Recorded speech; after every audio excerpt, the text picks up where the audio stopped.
power that pervades everything.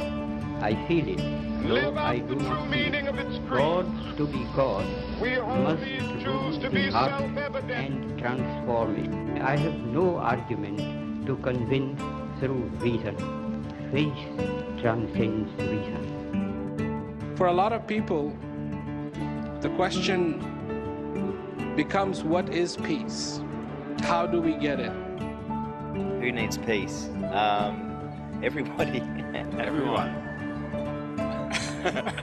Peace is a very big word. Try to forget all the negative things and the war and just try to help each other out.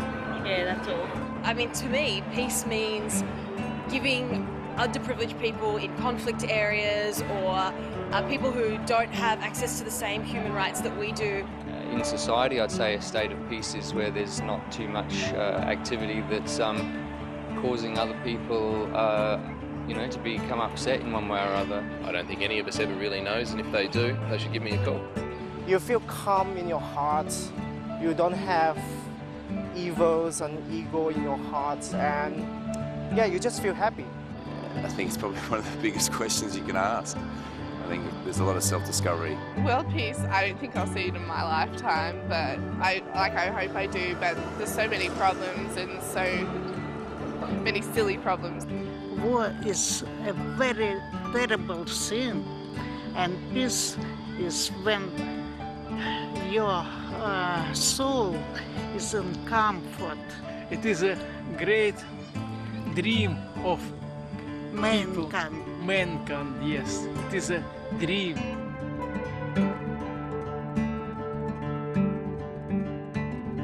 Peace is not. As people in the 70s, when I first came to America, this was how it was. Everywhere, people would paint flowers, and that's what meant peace. Everybody went like this, and this is what meant peace. That's not peace, that's flowers. This is not peace, this is two fingers. Peace begins with us, with human beings. You may have heard that before.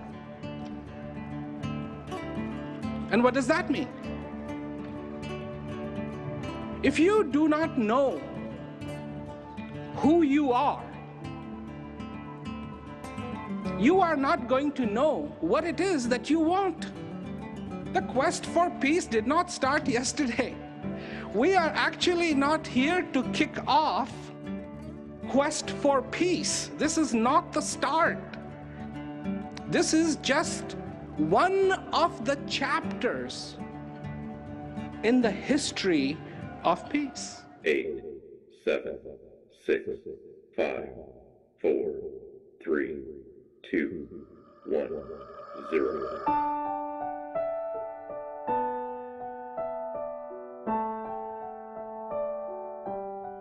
Who in this world does not want peace? I have not come across anyone who does not want peace, does not like the idea of peace. So, if the want for peace is so obvious, why isn't there peace in this world? Year after year, declarations are made, and there is no human being on the face of this earth who actually likes the war. When there is a demand, and there is a supply, it should be happening. But it doesn't happen. And those poor soldiers who have to fight, they despise the war the most. Do you know what they would rather be doing? They would rather be home with their family whom they miss so much. Is that possible? Yes, they have a family, they are alive, it is possible. Does it happen? No. I say to you that unless and until the fundamental duties of a human being are fulfilled, it does not matter what else we achieve, those achievements will fall short.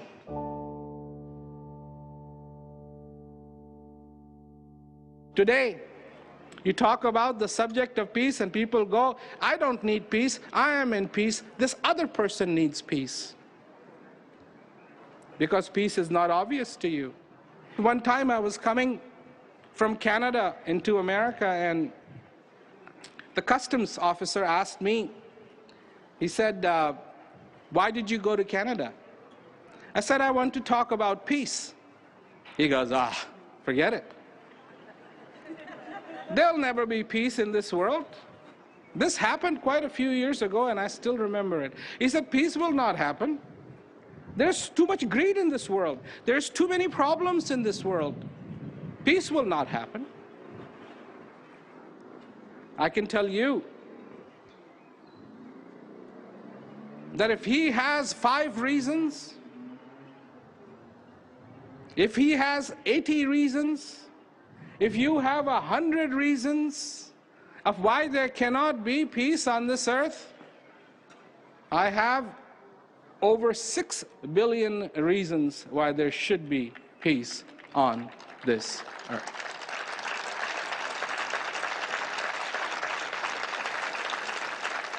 What is peace? I have said this before, and I will say it again. Peace is the perfume of God. When you are close to that God that resides in you,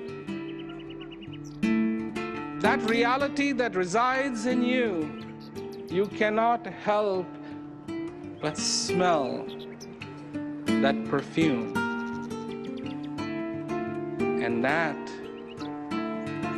is within you.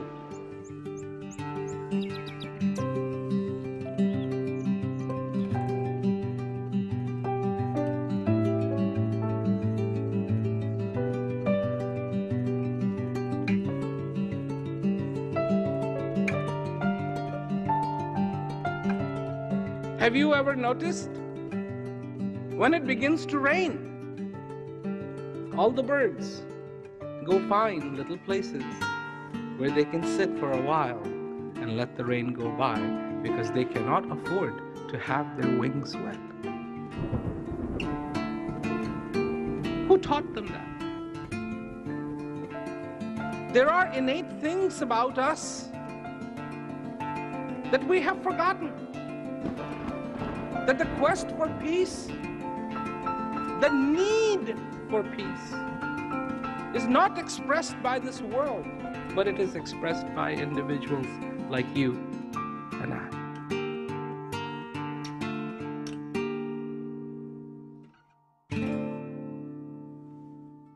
Yes, we do need food, but it is hunger that drives the need for food. Without that hunger, we will not feel like wanting to eat. Without the thirst, we will not feel like having water.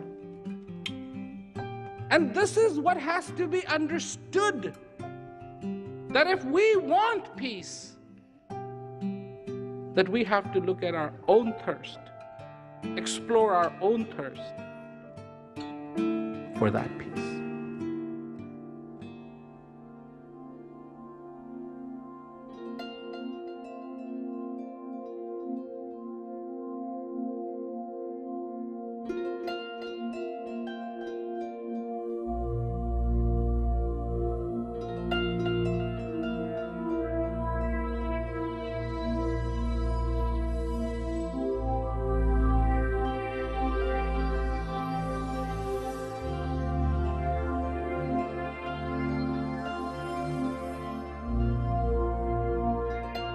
When you look at a city at night, you see it lit up, a whole area that is lit up.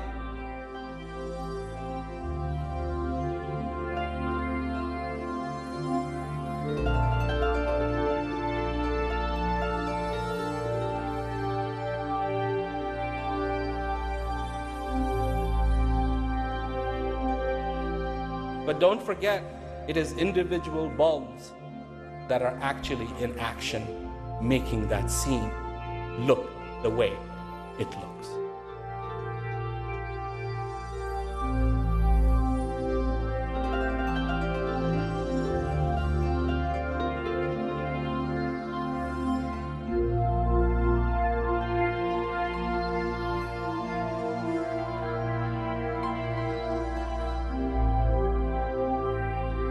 Individual bombs.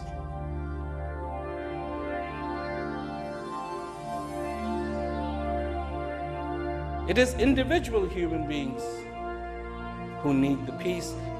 It is individual human beings in whom the desire resides. And it is on the individual human being stage that the peace needs to dance.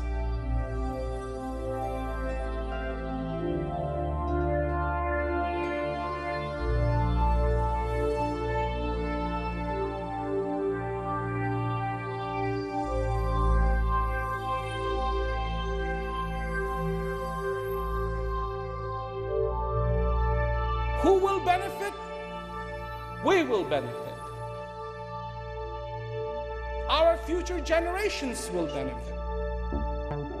A place they can proudly call their own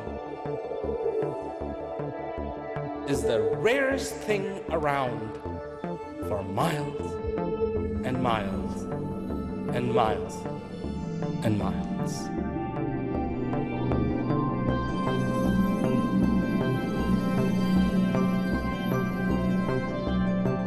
I don't want to give you false hope. I don't.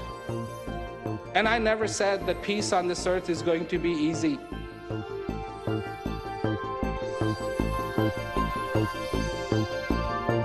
When they were deciding how they're going to go to the moon, there was a lot of people said cannot be done. Cannot be done. The trip to the moon was successful,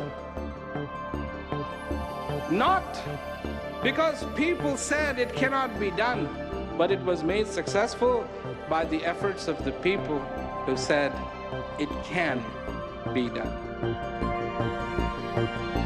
But every climb begins with a step. Every ladder has the first rung. Every stair has the first step. And yes, you can take it. Let us not just hope, but do whatever we can to bring peace on this earth.